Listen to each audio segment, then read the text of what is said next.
It's us. Hey, we're all wearing the same coloured shirts. Yep. Look at us go. Yep. Cool. Good feedback. All right.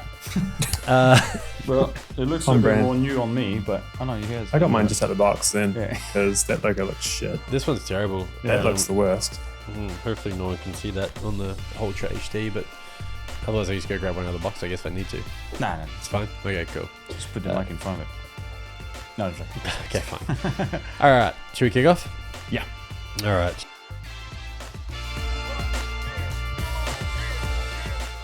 Welcome to episode 44, the final episode for the first season of Insights as a Service. Almost forgot the name there, didn't know. Look at me go. We decided this week to finish the season with something a little different, a bit of a retrospective on what we've learned from having a podcast run now for a full year. And to help me with that is Nick, as always, and Romain, our elusive and somewhat reclusive producer. Hello, guys. Extra. Bonjour. The rest of the episode in French. Okay. That's cool. Yeah. I think the key thing is that we, when we started this, we were like, what are we trying to achieve? How will we define success? What do people actually want to listen to? And we did that. I think it was your idea back in the day to do a poll. What if you're an MSP, what would you want to listen to? I think we gave news and opinion. We gave interviews with people like leaders, etc. And most people said, from memory, they said they wanted news and opinion, but actually what's worked the best has been getting guests on board.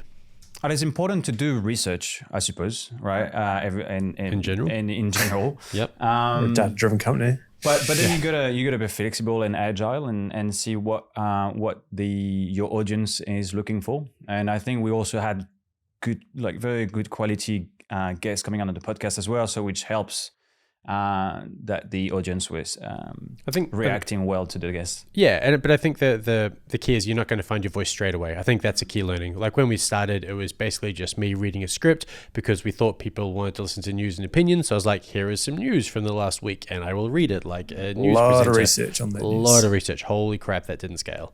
But within, probably 2 months, we'd kind of realize, you know what, that's too much work, not landing as well.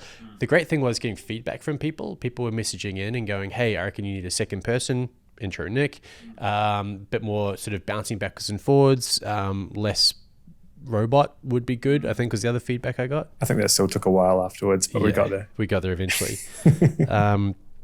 But yeah, in terms of what we wanted to achieve, we wanted to help partners get ahead. We think when partners win, we win. We, of course, wanted to drive brand awareness without being too salesy. And I think it's about finding that balance too, right? Yeah, and feedback is just the most important. And so that's why also it's a fine line, because you can record, and I do recommend to record a few episodes at the time, you batch them all together. But you still need to not go too far ahead because you need to adjust, right? You need to listen to what your audience wants to hear. And so if you have 10 episodes already in the box and it's all about news and opinion and no one wants that, it's, it's a fine balance to find. Pretty old content at that point. So it really only works with, interviews to stock. Yeah. What we found too with those interviews is that in terms of increasing your reach, if you get the right people on, their network's obviously huge. If they think that what you've created is high quality enough, and I think that's where the quality piece comes into it. If it's just off some software with a crappy mic and a crappy video quality, then no one's going to want to share that. But if it puts them in a good light, looks like they're on a podcast that's invested in its quality, then they share it widely. That gets you more views, and we've seen that with the numbers behind the episodes that have that happening. Definitely. And I think for any MSPs that want to start a podcast, you got to pass that, 7 to 9 episode and don't stop. And you will, because it took us a while for us to get that feedback coming in, right? It was just little ones here and there. But the more it just compounds, right? The more episodes you have out, the more person listen to it or watch them, because they were on YouTube and on Spotify. It was a video podcast. Well, it is a video podcast. And I think something to that is build some pre-hype if you are going to do it, because we kind of launched it and then told people about it after the fact, which made it hard for us to get the right content and refine it because we didn't have that feedback loop coming in from straight away. We were like, have you listened to the podcast? What podcast? There's also, again, a fine line between wanting to get something perfect and wanting to start it, right? It's important to have good quality. So mics are very important. Camera is very important, although it's a podcast, so you don't have to do video, but I would argue that it is very important, but we can touch on that a bit later. But as soon as we had good audio and we had talking points, I think we said, well, we need to get started because although quality is very important, quantity is also important in terms of creativity, right? You got to get your reps in, you got to get the episodes in to fine tune your content, and even just being more comfortable on camera, right? I mean, when you started, it was a bit hard. It was so hard, and you got to be consistent. And as you become more consistent, everything becomes more natural. Yeah, right. You just feel 100%. More confident about going into an episode or being hit with a left field question. You can kind of just process it and deal with it. That's one thing for me was I'd never really spent a lot of time in front of the camera before, so it took a while for me to find my natural rhythm, what I was comfortable with. Did I look good? I don't know. I mean, the face has been through 8,000 renditions of this beard. We've settled for one. True. Also fighting with hardware, fighting with mics, microphones. And I like how we discovered today, after 40 odd episodes, that my mic stand is broken. It's not me. Right. There you go. You need experts. Because it's good insights though, in that you'd never produced a podcast before. No. I'd never hosted one. You'd never been on one. So it will improve and it will be rusty, and you've got to just be gentle with yourself. And again, don't let perfect be the enemy of good, right? Like you've got to start somewhere. And it's, man, the amount of learnings, the amount of kit that we tried and wished we hadn't. But we'll come back to that later. We'll talk about all the stuff. I just want to talk about attribution. So if you're in the marketing or sales, or you're a business owner or operator and you're going, is it worth the effort? And how will I know if it's actually getting a return for my business?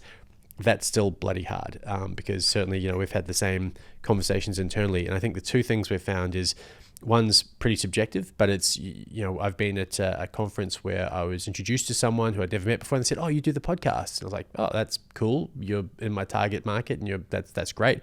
The other one, I know we had one of our BDMs down at a meeting in Christchurch with a product manager or another salesperson. MD of the company. Oh, yeah. And he walked in and he goes, oh, I know you guys because I listened to your podcast.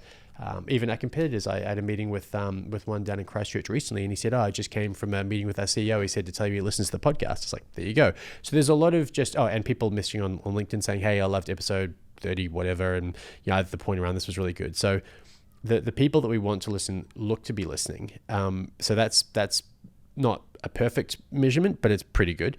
The other one is on Salesforce. We do have the whole, if we have an opportunity, how did you hear about us? But the problem with that is did they, Google us and then listen to us on the podcast? Did they listen to the podcast first and then Google us and then go to the website, but they just put down, I don't know, Google? I think most people put in how did they get here in the last 3 seconds? How did they end up on this form? Or why am I filling this in? It's like, website. Yeah. It's an easy road. So those are the only two ways we've really got. I haven't really got a better answer than that, but I would say that for a company without a huge sort of shotgun marketing budget, it can be a really effective way to have a more sort of scalpel type approach to your target market. Yeah, there's no direct attribution that you can have. But also align your podcast with your with your company voice. You've got to have sort of a brand persona that you're comfortable with. If you're very corporate, if you've got certain boundaries that the owner of the business or the management has a very clear set of values, you've got to align with that. So you don't want people thinking they're engaging with you because they've heard their podcast, they get in touch with you, and you're a very different outfit to deal with. You need to be consistent with that. I think that's important. I think being genuine across anything you do, though, like whether that's how you write an email, engage in coffee, drinks, whatever, like you've got to be you. People should see the real you every time. Consistency. Yeah, no, it is important to have your voice out there. People are looking for authenticity in this day and age where everything could be faked. So the more genuine, the more authentic you are, whether it's on the mic or on a LinkedIn post or on your sales call, it doesn't matter, just being authentic. And the podcast just needs to be aligned with the company you're working for. It's important. Which actually touches on another thing I had to talk about here is we thought about outsourcing this whole thing, right? Pretty much, at least the production and possibly even partial hosting, where maybe you could be like a guest with somebody else, kind of drives the talking points. It was Lemon Pie, we looked at them. Yeah, it was Lemon Pie. I remember we listened to a whole podcast on podcasts about Lemon Pie and did some research as we were driving from Hamilton to Auckland one day. Yeah, there you go. Yeah. Bloody expensive though, to be honest. Even the market research initial kickoff was, like 30,000 US, I think. Yeah. I wasn't in the company at the time, but you mentioned it to me. And I think it goes even beyond that. Even if you outsource it, you still need to find where you can record it, right? You still need to. So if you outsource it and you still have your mic, but you don't know how to plug it to your computer, record anything, it's a learning curve. It's important. That's maybe another subject, but it's important to have a content creation in-house, especially nowadays where you can create so much content, and then it goes back to the authenticity piece, is that you want to have your own voice as your own company, right? And if you outsource that, how long are they going to take, and how many episodes you're going to pay for them to find your voice? It also doesn't scale in terms of output. The amount you pay per video or per podcast limits how much output you'll actually have, whereas you can just crank it out. Which you did touch on consistency before, but I think you read somewhere early on, most podcasts stop at 7 episodes.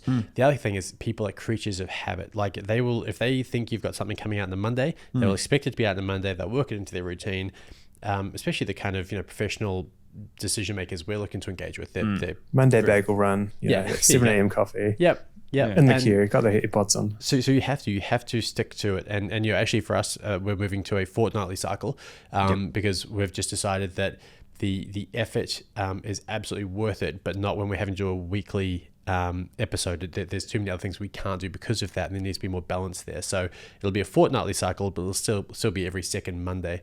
But it's about finding that. And you just have to let your audience know as well. Like we did a whole season, so that is episode 44.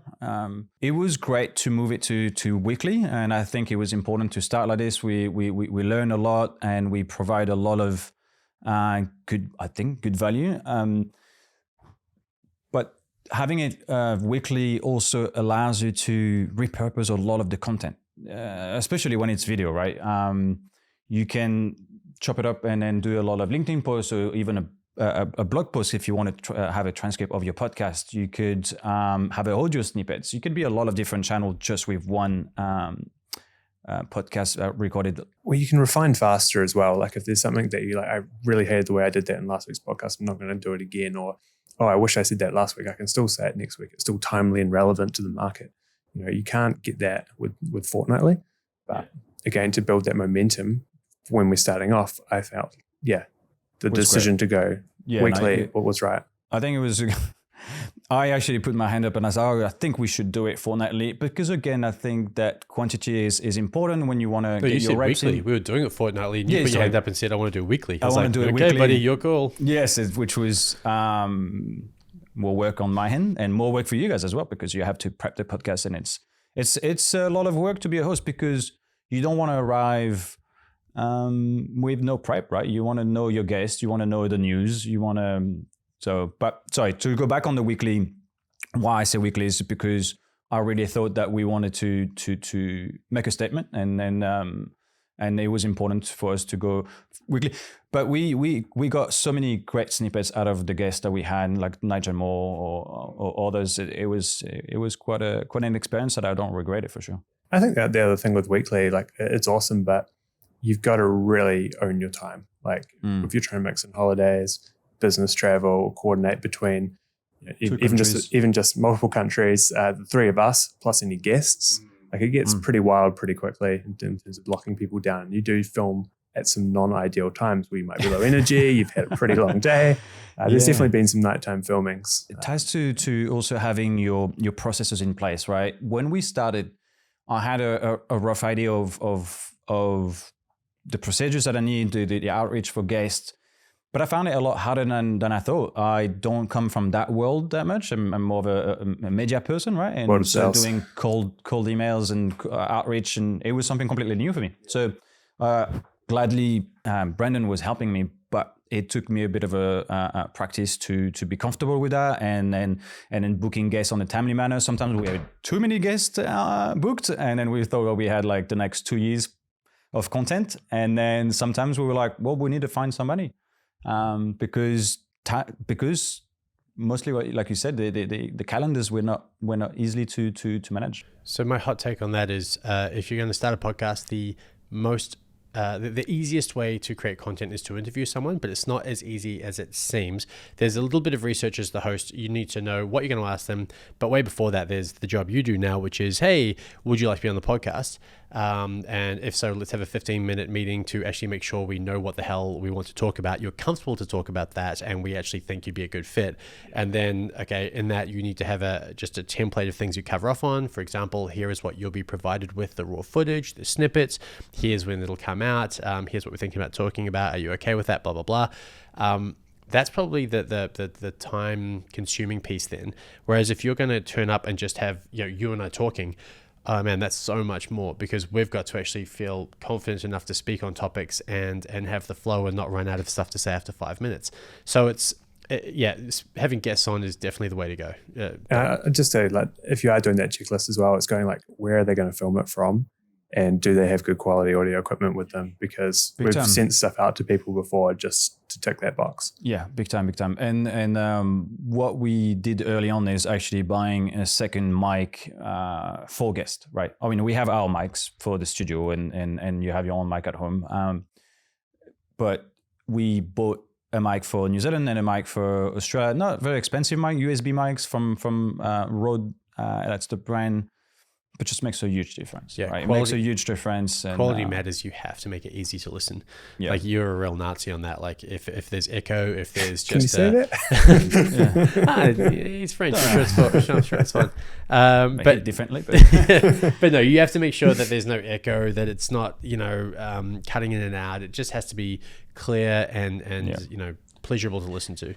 Yeah, and as you mentioned before, I am not an audio engineer. I took a course and I learned prior to start the podcast, but as I'm doing it as well, because I don't know everything about it. But as not being an audio engineer, you do keep touching your mic, so you might hate yourself later on.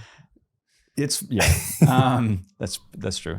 First time on the podcast though, so a little bit stressed. I'm talking with two seniors, just getting one back, 40 episodes in and 44. But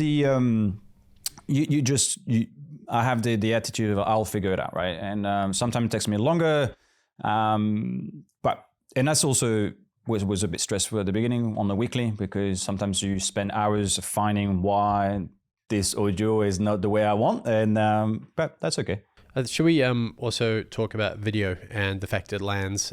Because our stats say that people who watch on Spotify, the vast majority watch the video version that we have on Spotify. Yeah.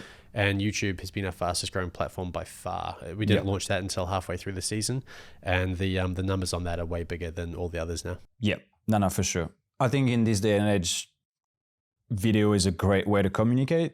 Podcasts are, but if you can combine both of them, it's just so much better. This being said, though, you need to have somebody that you have to have a little bit of gears and equipment. But this being said, you can record yourself on your phone and get started, right? You can get started. There's cameras that are like $1,000. It is still a fair amount of money, but it is a good starters. You don't have to have all the pro cameras that we have. Well, the thing with the video too is I think people like that on social media, and what we've found is that even if people don't listen to a whole episode, heaps of people are consuming the episodes in part through the snippets that we release, say 3 to 5 minutes 3 times a week. And so people say, oh, I see the podcast. What they've really seen is the snippets, and that's some of the key points that we want to get across and that hold the most value anyway. And I think even when you go into filming an episode, you'll have key messages for some topics that you really want to nail, and you can set people up for questions for that. But you never know how those are going to be taken or whether they're going to land. So I think the best ones come from when someone just says something because it's an organic conversation. It's just a really good takeaway for someone. It's genuine and it resonates. So I think the key thing that we want people to take from this particular part of the conversation is try and create multiple outcomes from the one, I guess, input, which is, so if you're recording a podcast, create short form content from it, create the long form content across multiple platforms, get the reach through the guests you're having, passing it to their network, etc. So just think about how many different ways you can use it and where you can post it. Yeah, and if you do have guests, trying to think about them when you're creating the snippets in the promo. What would resonate for them to be able to post it as well, right? You want to make it easy for them to, because the way the guests on your podcast, but if it's not all about you, it's about them as well. And if you can create snippets that reflect something they will be happy to promote, that makes it a lot easier. I wanted to talk about unintended benefits of doing this podcast as well. So if anyone else is listening and thinking, hey, what should I not have as an unintended benefit, but actually an intended benefit, here's some of the things that we've found. So industry network has grown a hell of a lot. So through having, guest a really good example, right, is Nigel Moore, who was like super generous with his time. Through him being on the program, we had other people reach out to us who are experts in the MSP field, who are great guests. And then, they've even one particular person has reached out subsequently to get us to help out with like proofing a book that they're writing. And it's just really growing the number of, like, even when I was in America for a conference, I met one of our guests over there, Will. Then, from knowing him, I met another person like, oh, of course I know Will. And it's just this crazy ecosystem that's evolved around the podcast, which is fantastic. And again, going back to Nigel Moore, if you do land a really well-known guest in the industry, your brand, or at least the podcast brand, legitimacy goes through the roof. So find someone like Nigel, who is just generous and awesome and knowledgeable and respected, and try and do that early. I think also, though, there's a flip side to that, is you do get people wanting to be on the podcast, and you need to be comfortable with going, no, we don't want you, and let them down gently. Yeah, and also even when we have guests, Brandon was doing a good job, but making sure that they don't get too salesy and too pitchy, right? When we would look, so when I learn about podcasts is, if you're looking to do a podcast to get guests, it is easier if they have something to sell, right? If they just wrote a book, if something is happening in their world that they would like to promote. Obviously, it is a little bit easier to get them on. Some other guests don't have anything to sell, but they're just nice and recognize the power of podcasts, and that Paul O'Dwyer, good example, right? Super smart guy, didn't have anything to pitch. He just wanted to help us out, and he knows so much about the whole scaling up framework. So good example there. And also, just being, some people are just smart about they know that being a key personality, and it's being omnipresent in different channels, right? So that's also good to do cross podcast, but that's another subject. But being on somebody else's podcast and reposting it. Now we've been doing that with Ariette Mailer from Your Sales School. Which actually touches on something. So if you produce really high quality content and you get somebody in who's a subject matter expert on something, it could be, network technology, then their company can actually put your podcast, or at least portions of your podcast, with their employee on their website as social proof that they're an expert out in the market talking to industry platforms about their space in the industry. So that again drives the podcast awareness, but it also means that you're providing value to your partners through giving them this content that positions them as a thought leader. Again, social proof. You're basically creating social proof for your partners. And some of them might not have that marketing budget stretch. It's a whole new avenue that they can explore for time. Yeah.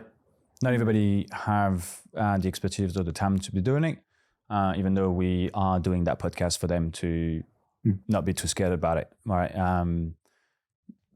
It's important to get started. So I would say that for the first few guests, it is important to reach out to people that you're comfortable with, that you probably know, and then around that 10 episode mark, you want to reach out to someone that's a little bit more well known in the industry. You don't want to reach out to them straight away, because they will look at you and say, well, you only have 2 podcasts in, right? I can't really put my brain at risk for you right now, but come back to me in about 10 episodes and that will be better. And I think that's a good way to go about it for people that just getting started. The with video, or at least with podcasts, what we're finding too is it has a longer lifespan. If somebody finds out about you in episode 32, a lot of the time they'll scroll back through the old episodes and find you episode 18 interests them based on the title and the guest or whatever. And so we still see the numbers from the old episodes just kind of tick up as well. Well, you also like it on YouTube, you see it and then you might also like that one, and it kind of relates it back to you without having to scroll through 30 other episodes. And also YouTube is a huge search engine, right? So if you title your episode correctly and your subject matter expert are relevant to your industry, it is very likely that your audience will find you a new audience will find you and be interested on your podcast. Yeah, it's interesting too. Like I'm not really worried about total number of viewers across our platforms for us. I just want relevancy of viewers, and it's quite hard to determine that. But obviously, the more people you hit, or more people that view, more you've got a greater chance of a greater number being the relevant people. But it's that's probably one of the things that is hard to discern.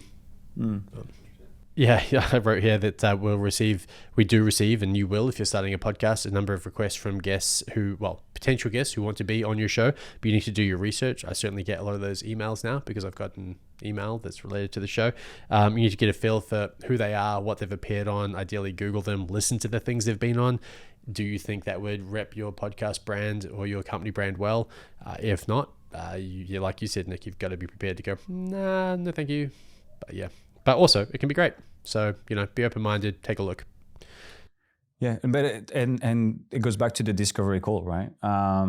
So that's why there's a two-step. You do your prior research, and then when you talk to the person, have a feel as well. Have a feel if that person is going to be sales 101. It's do we have a good relationship, and can we do something together? Yeah. You don't want to have something that's a little bit off, right? You're not in the same rhythm, if I can say it like this. But it's very important. The chemistry is very important. Yeah.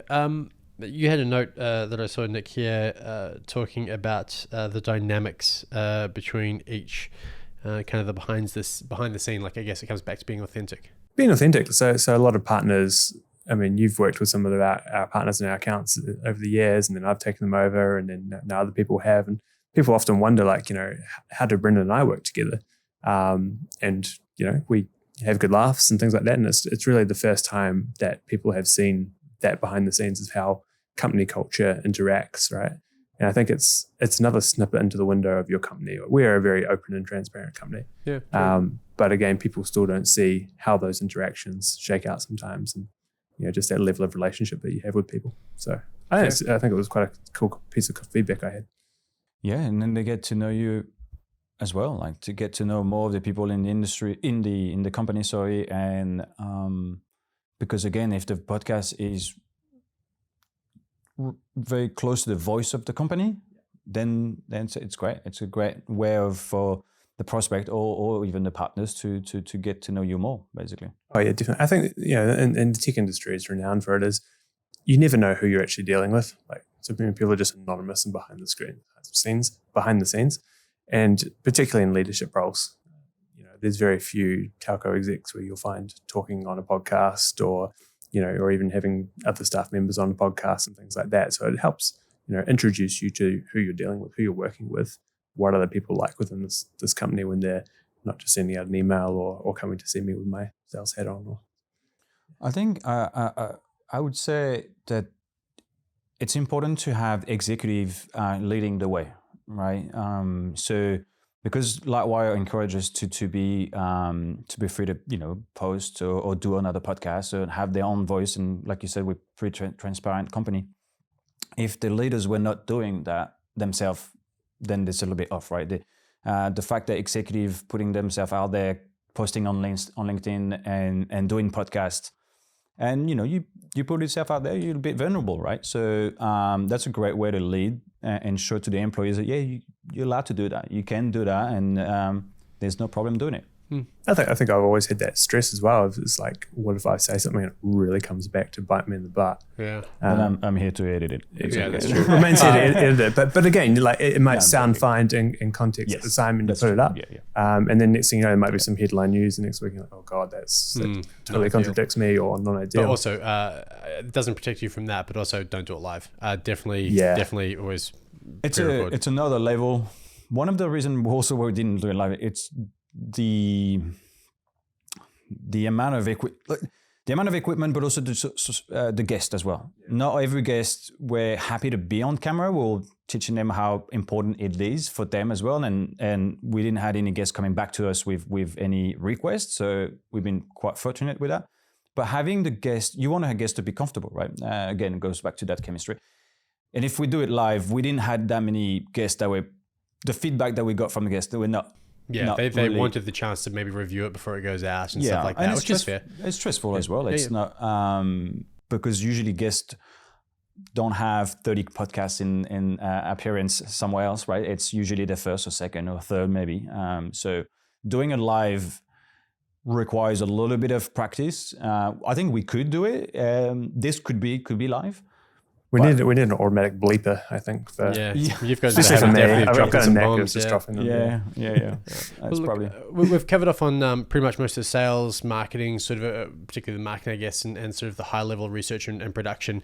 Is there anything to finish off on that you want to talk about in terms of technical lessons learned for anyone who's listening who is thinking, well, how would I actually, edit it and post it and record it? Like, what are the maybe a couple of the key gotchas you've tripped over and had to get around? And maybe how long it actually takes to put one together after, including filming it.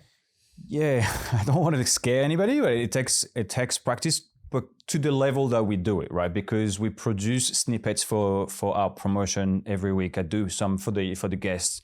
So I think for any MSPs that want to start, that they don't have to go to that level. But I would say that there's free software that are good enough to do some editing, or and again, just I think if I'm not mistaken, the mic that we bought for our guest was not more than $150, and it's a good quality mic. What mics are we using here? The Shure SM7B. Cool. And what do you use to edit everything? You're using the Adobe Audition. Okay. We have the suite, because we have Premiere Pro, After Effects, and Adobe Audition. But there's, I will recommend those ones, but there's some free software. Probably easier to use as well. Probably. And also we host it on something called Anchor, which is owned by Spotify, and it's free as well. Okay. And also it allows you to have the video version on Spotify. So the analytics suck. Terrible. Absolutely awful. That's one key takeaway as well that I was not aware of before we started, but the analytics for Spotify is okay, but Google and Apple, and it's like, it's not good. However, YouTube is pretty good. YouTube they got their shit together. Yeah, it's a shame though, because again, when we're trying to, I guess we can pick trend lines, but understanding exactly what a user or view or it's just rubbish. Is it because of user privacy and I don't know. There might be my elements of understanding that. of our outcomes is more important than anyone's privacy. So, how much of a pain in the ass is lighting? Well, it depends how tan you are, or no, I'm joking. I'm always saying I want to be browner. I'm 50 shades of white. Getting some sort of like equilibrium between us, so it doesn't look like we're in different rooms. It is. Lighting is actually quite important. You don't see it now, but there's a few lights. There's like one here, one there, one there. But if you are next to a big window and we're next to massive windows, you can see it there. Yeah, but we're like 3 angles camera, so it's a bit different.